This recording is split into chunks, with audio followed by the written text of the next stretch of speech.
Olá pessoal, tudo bem? Eu sou o professor Leandro, professor de Geografia da Rede Municipal de Ensino, e hoje nós vamos para a nossa última aula, a aula de revisão do 8º ano, com o título hoje de Diversidade Ambiental e as transformações nas paisagens da América e da África. Então vamos para o procedimento de higienização das mãos para dar início à aula.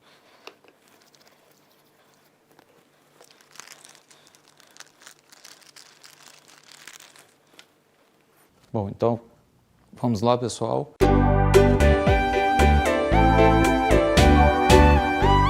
Então, antes disso, vamos recordar aqui a localização e a regionalização desses continentes. Então, no caso da América, vocês podem perceber, é essa porção aqui, nessa cor rosa, onde nós temos 3 subcontinentes, né, que nós vemos aqui melhor no outro mapa. Então, nós temos a América do Norte, composta por Canadá, Estados Unidos e México.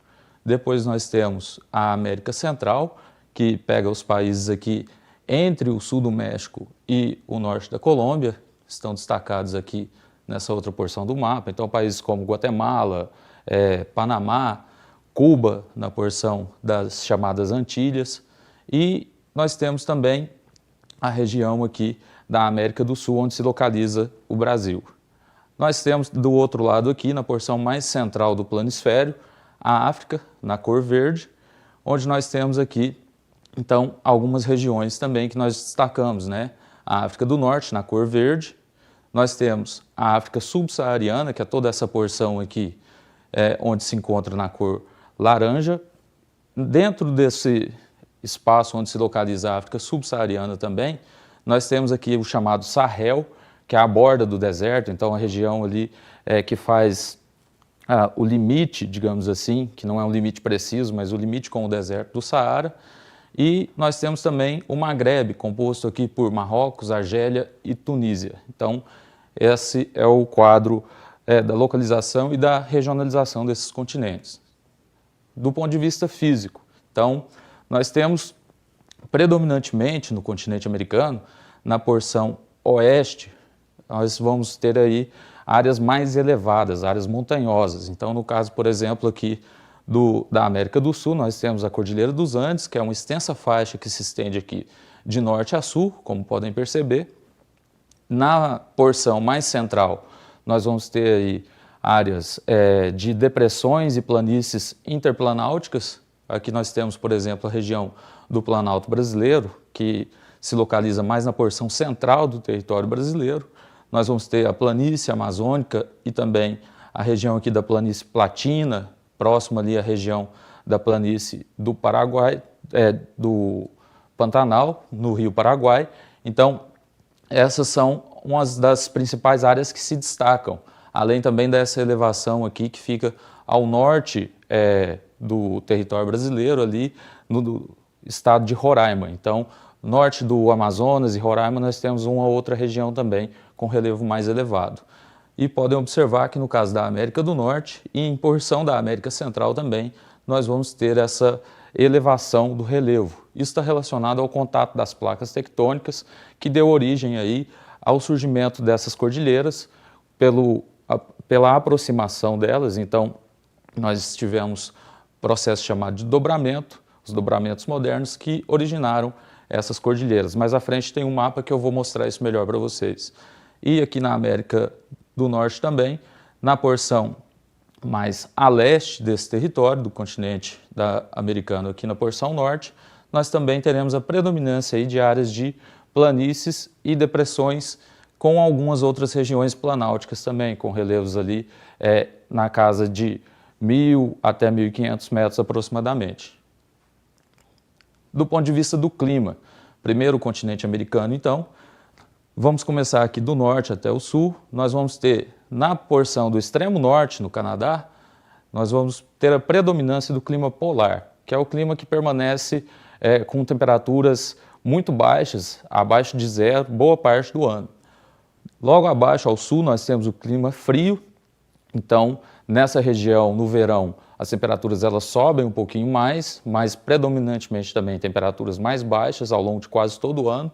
não ultrapassando no verão ali a casa de 10 graus Celsius aproximadamente. Então, predominantemente frio esse clima. E aí nós vamos ter próximo àquela região montanhosa aqui, algumas formações de climas de montanha, de altitude, aquela relação em que quanto mais a gente ganha altitude dentro da camada da troposfera, nós vamos perder temperatura. Então, aproximadamente a cada 1 quilômetro que nós temos de ganho de altitude, nós perdemos aí cerca de 6 graus Celsius de temperatura. Então, é um clima também, né, clima de alta montanha, onde nós vamos ter predominantemente temperaturas mais frias, formando algumas regiões de deserto e de clima semiárido no seu entorno.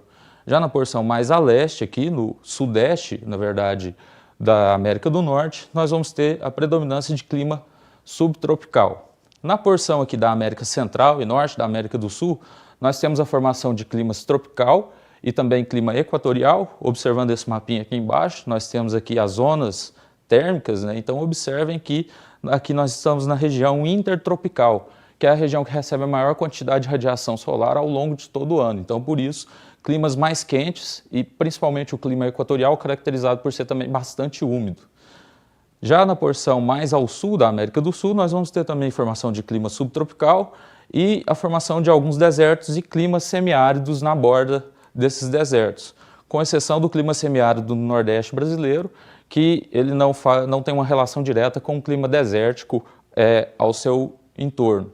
E aqui, mais uma vez, ao longo de toda a faixa onde está localizada a Cordilheira dos Andes, nós temos a formação de clima de alta montanha com as mesmas características que eu já citei anteriormente. E no extremo sul aqui do Chile e da Argentina, o clima temperado, que é o clima que tem as estações do ano bem definidas, com verões predominantemente um pouco mais quentes e invernos rigorosos também. Já no caso da África, que é o outro continente que nós estamos analisando, nós temos aqui a formação de alguns extensos desertos, então mais ao norte o deserto Saara, e aqui ao sul nós temos o deserto do Kalahari, que são os dois que mais se destacam. E na borda desses desertos nós vamos ter aí também a formação de clima semiárido. Na porção mais central do continente, nós vamos ter ali a predominância de clima tropical e equatorial, na mesma relação que eu acabei de mencionar também no continente americano.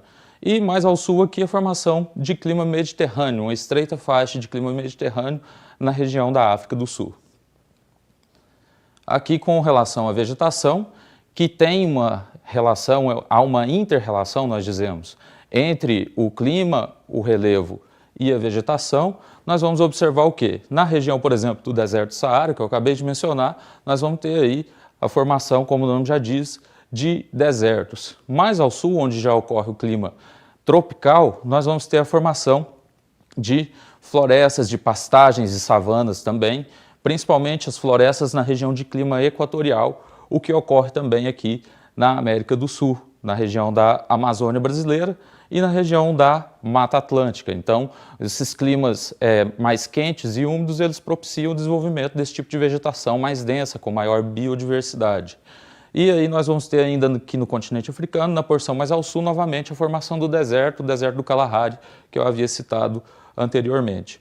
Na América do Sul não vai ser diferente aqui, o deserto da Patagônia também, na região mais fria, próximo à cadeia de montanha, a Cordilheira do Himalaia, e aqui na região dos Andes, na região das montanhas rochosas também na América do Norte, nós vamos ter formações típicas também das áreas de clima de alta montanha. Então, esse é um quadro geral aí da formação. E não esquecendo, nós temos também, importante citar, a formação, por exemplo, da taiga, floresta de coníferas na América do Norte, no Canadá, e mais ao norte, onde predomina o clima polar, a formação da tundra, que aparece somente no verão, cerca de 2 ou 3 meses, quando ocorre o degelo, devido à maior incidência de radiação solar, e aí essa vegetação ela consegue brotar, mas é predominantemente uma vegetação rasteira.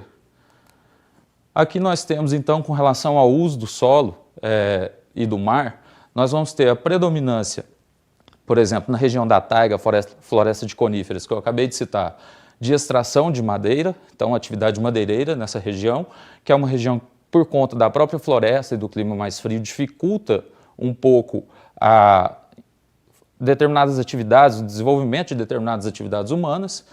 Na costa aqui do Pacífico e também na costa do Atlântico. Temos várias regiões onde a pesca se faz como uma atividade muito forte, e na porção aqui de clima subtropical, no caso da América do Norte, é onde vão predominar as atividades agropecuárias, então áreas de lavoura, de cultivo e também de criação de animais, como gado, porcos, caprinos e etc.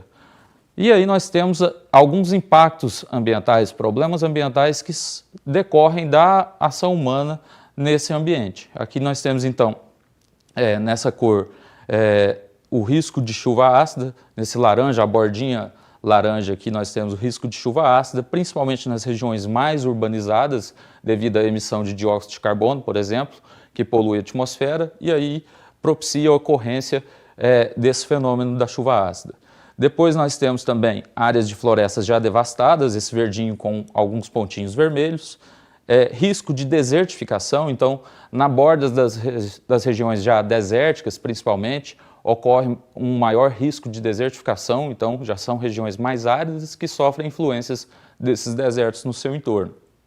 Rios poluídos também, então nós temos, além dos rios poluídos, a poluição marinha nessa cor roxa, e também vamos ter contaminação radioativa, esse símbolo amarelo aqui. Então, alguns pontos ali onde há a ocorrência de poluição radioativa. No caso da América do Sul, nós vamos ter aqui também nessa porção mais a leste do território, basicamente no território brasileiro, pegando aqui uma porção também do Paraguai, Uruguai e Argentina, um maior desenvolvimento de atividades agropecuárias por conta das condições de relevo, clima e vegetação, como já foi citado anteriormente. Na região aqui das cadeias de montanha e dos desertos, nós temos uma maior dificuldade do desenvolvimento de atividades humanas e por isso nós observamos uma maior presença nessas regiões onde o relevo e o clima facilitam essa atuação do homem no meio. Então, aqui as atividades, principalmente aí de pastagens, de cultivo de lavouras, elas ocorrem de uma outra forma, por exemplo, com terraços que são construídos, que são níveis, que são construídos nas vertentes das montanhas, dos morros, para poder aproveitar esse relevo, mas não tem o mesmo aproveitamento em extensão de área, como por exemplo ocorre no território brasileiro. E nós temos também problemas ambientais que ocorrem aqui, então vejam a poluição marinha em vários pontos aqui do território. Esqueci de mencionar que a atividade pesqueira aqui na região do Peru e do Chile ela é muito forte também, no Oceano Pacífico, e aí então, devido à presença de embarcações nas áreas portuárias também, tanto no Oceano Atlântico como no Pacífico, nós temos uma poluição marinha expressiva. Áreas também aqui onde a vegetação ela já vem nessa chamada fronteira agropecuária, vem sendo devastada há algum tempo, e também aqui o problema da desertificação que se mostra ali no entorno, por exemplo, do deserto da Patagônia. Então, são regiões aí que sofrem já uma pressão muito forte da ação humana, assim como aqui na região nordeste do Brasil, onde nós temos o clima semiárido também, o risco desse fenômeno da desertificação. Aqui então, do ponto de vista físico, o território africano, nós vamos destacar aqui principalmente essa região aqui, mais na porção leste do território africano, onde quando nós comparamos aqui com esse mapa da geologia dinâmica da Terra, né, que traz aspectos geológicos e da tectônica de placas, nós observamos que é uma área onde se desenvolve uma fenda, ou seja, são fissuras na rocha e que devido ao movimento dessas placas, que é um movimento de afastamento, nós vamos ter então a formação de fendas nessa região, chamado Rift Valley. Então, aqui no território, na porção leste do território africano. E com relação às cordilheiras, as cadeias de montanha aqui na costa oeste da América, como eu havia citado para vocês, percebam também a presença de placas tectônicas. Dessa vez aqui nós temos um movimento de aproximação e não de afastamento, como no caso aqui do Rift Valley que eu acabei de citar no continente africano, e por isso a formação dessas cadeias de montanha.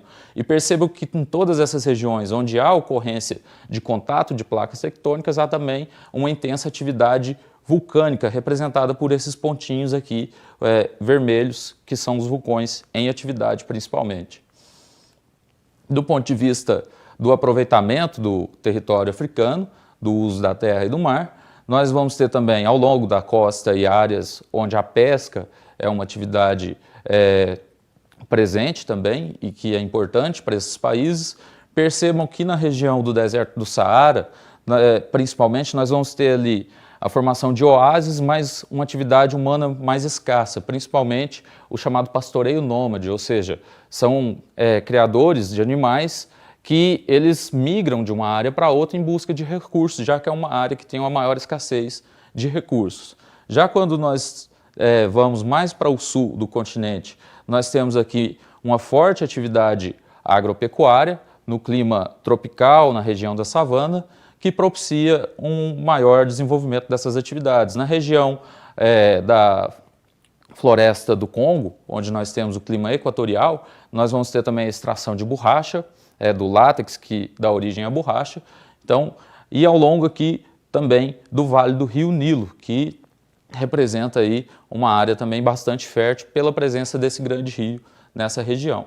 E no extremo norte aqui, nós temos outros tipos de cultura, como por exemplo, oliveiras, que já são mais típicas de clima mediterrâneo. Então, no contato ali do continente africano já com o sul do continente europeu. Então, essa região tem uma característica um pouquinho diferente, assim como o extremo sul do continente africano na região da África do Sul. E também temos problemas ambientais que se repetem, assim como os que nós vimos na América. Então, desertificação, poluição marinha, florestas devastadas, poluição radioativa, então uma diversidade de problemas decorrentes da atuação do homem nesses ambientes. Do ponto de vista dos recursos naturais, nós observamos que o continente africano ele tem, assim como o próprio continente americano também, uma grande riqueza de recursos naturais. Então, principalmente os países do norte da África e aqui na região do Sahel nós temos também, por exemplo, a Nigéria, mais ao sul um pouco nós temos a Angola, que tem uma produção expressiva de petróleo, assim como, por exemplo, o Brasil, Estados Unidos, Canadá e México, que também tem uma produção significativa dessa fonte de combustível fóssil. Com relação à expansão econômica, nós temos esse panorama mundial, recordando aqui. Então, nós temos os polos hegemônicos tradicionais que tiveram o seu declínio ali desde o início, o seu surgimento e depois o declínio do século XIX até o século XX. Então, potências europeias, por exemplo, que depois deram origem aí a também o desenvolvimento norte-americano devido ao processo de industrialização que ocorreu nos Estados Unidos da América. Então, esses são os chamados polos tradicionais. Os polos emergentes que já vão surgir ali do final do século XX e início do século XXI, como por exemplo a China, a Índia, e nós temos ainda polos emergentes secundários, como por exemplo o Brasil, a Argentina, o México e alguns outros países da região da Ásia e da África. Esse é um quadro geral aí dos principais polos de poder no mundo atual. Havíamos esquecido de mencionar sobre o Japão, a Rússia e a Austrália, que também são polos tradicionais importantes dentro desse contexto. E aí nós temos uma concentração também de empresas nesses países que são esses polos de poder. Então, por exemplo, nos Estados Unidos, aí, as maiores empresas de capital aberto do mundo, ou seja, aquelas que movimentam a maior quantidade de valores, 575 dessas empresas elas se localizam, têm sua sede nos Estados Unidos. O Japão, que é outro polo importante que eu mencionei, 223 dessas empresas, a China com 309 e assim por diante. Então, são os países que têm aí, concentram grande parte do capital privado que essas empresas movimentam. Com relação ao comércio exterior do Brasil, nós observamos que ele tem uma forte relação com os países vizinhos na América do Sul, também com os Estados Unidos, com a China, União Europeia, além de outros países aí que têm relações também comerciais com o Brasil. Então, a balança comercial brasileira, ela que vinha negativa aí até por volta do início da década de 80, ela volta, começa a crescer, depois ela volta a cair no final da década de 90 e início dos anos 2000, quando ela tem uma subida significativa. Então, as relações comerciais do Brasil, quando nós olhamos para esse gráfico, elas vêm se expandindo com outros países, principalmente nos últimos anos. E aí, então, nós temos também o quadro da diversificação dos parceiros comerciais do continente africano. Então, a Europa, de modo geral, concentra ainda os países que têm maior relação com os continentes africanos. A Ásia também, até pela proximidade desses dois países. No caso da Europa também a relação colonial que ocorreu entre Europa e os países africanos. E aí, por outro lado, também nós temos uma queda, digamos assim, do volume de relações que ocorre entre a África e a Europa e um crescimento das relações de países asiáticos, principalmente aí, nesse caso, de China, que vem crescendo muito, né, no mundo todo, desenvolvendo mais relações e em valores cada vez maiores com outros países, e não é diferente com os países do continente africano também. Com relação à questão da educação, da tecnologia, que está relacionado também aos investimentos que esses países fazem nesses setores, né, que, por sua vez, tem uma relação também com a posição deles no cenário global, nós observamos aqui que há ainda alguns problemas socioeconômicos nesses países, e um deles é principalmente essa questão da educação. Então, observem, por exemplo, que o Brasil está entre um dos países que tem aí a maioria, grande parte da população adulta, não a maioria, mas a grande parte da população adulta ainda na condição de analfabetismo. Então, aqui, a maioria dos adultos analfabetos, eles estão presentes nesses países aqui, países principalmente do continente africano, da região aqui da América, nós temos ali em destaque o Brasil, e países também ali da região do sul da Ásia, que ainda tem um grande número de adultos que não têm acesso à educação. Quando nós observamos aqui a taxa de alfabetização como um todo desses continentes, nós temos os Estados Árabes aí com 73,4% da população alfabetizada. Comparando aqui com a América Latina, nós temos 92,8%. Então, quando nós pegamos o quadro da América Latina como um todo, comparando, por exemplo, com a taxa dos Estados Árabes e da África subsaariana, nós temos índices até relativamente elevados. Então, a África subsaariana com índices aí muito baixos também de alfabetização, 59,9% apenas. E isso está relacionado também a esse panorama da desigualdade. Essa imagem representa muito bem isso, né, na favela de Paraisópolis, em São Paulo, ao lado de prédios luxuosos. Então, enquanto nós temos aqui habitações que oferecem vários serviços, como por exemplo de lazer, todo o conforto para os seus habitantes, nós temos aqui do lado habitações improvisadas, com materiais improvisados também, onde a maior parte da população, se nós observarmos aqui, fica claro isso, a quantidade de habitações aqui comparado com o número de apartamentos. Então, nós observamos que grande parte da população dos grandes centros urbanos da América Latina e da África vivem em condições precárias de habitação, que está relacionada à questão da educação, da renda, dentre outros fatores. E isso tem relação também com a concentração de riquezas que eu já havia mencionado, devido à posição desses países no cenário internacional. Então, observem aqui que 71% da riqueza, né, da população, global, eles têm acesso a apenas 3% de toda a riqueza que é gerada, enquanto apenas 0,7% dessa população tem acesso a 45%, ou seja, quase metade de toda a riqueza que é gerada no mundo.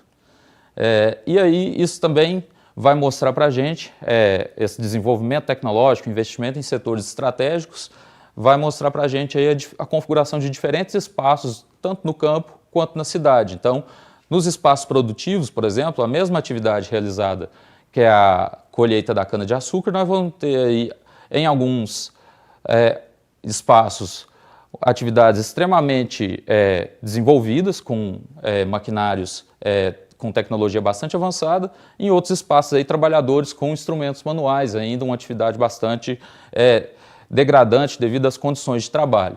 Também nos espaços urbanos nós observamos aí essa diferença entre esses espaços com espaços tecnológicos, mesmo em países de economia menos desenvolvida, enquanto alguns trabalhadores precisam se expor a riscos, como por exemplo os entregadores, seja de moto, de bicicleta, no trânsito para poder ganhar o seu sustento.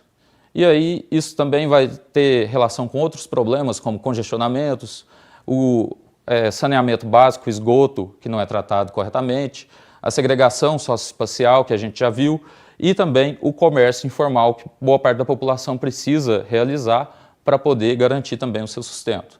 E isso não ocorre somente nos países desenvolvidos, subdesenvolvidos, desculpa. Os Estados Unidos da América, por exemplo, que é um país muito desenvolvido também, apresenta esse tipo de problema.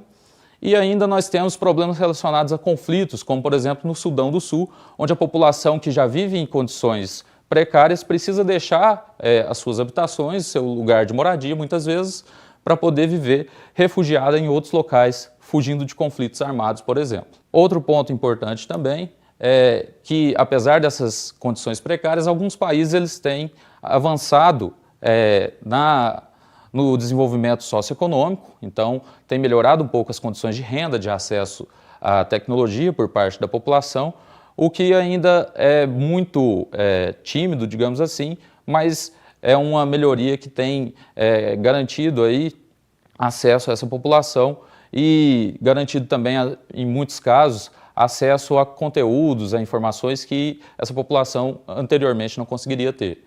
E por fim, nós temos, retornando aqui a questão do meio ambiente também, problemas que se agravam e que acabam comprometendo aí as condições de vida da população local, como por exemplo, as queimadas, o desmatamento, que intensificam o processo de desertificação, que nós comentamos mais no início da aula, e além disso também, nos últimos anos temos observado aí um crescimento muito grande do consumo de água, uma vez que a população tem aumentado também e precisa produzir mais, mas nós temos também tecnologias que podem contribuir para a diminuição desse consumo de água, uma vez que é um recurso vital para toda a população.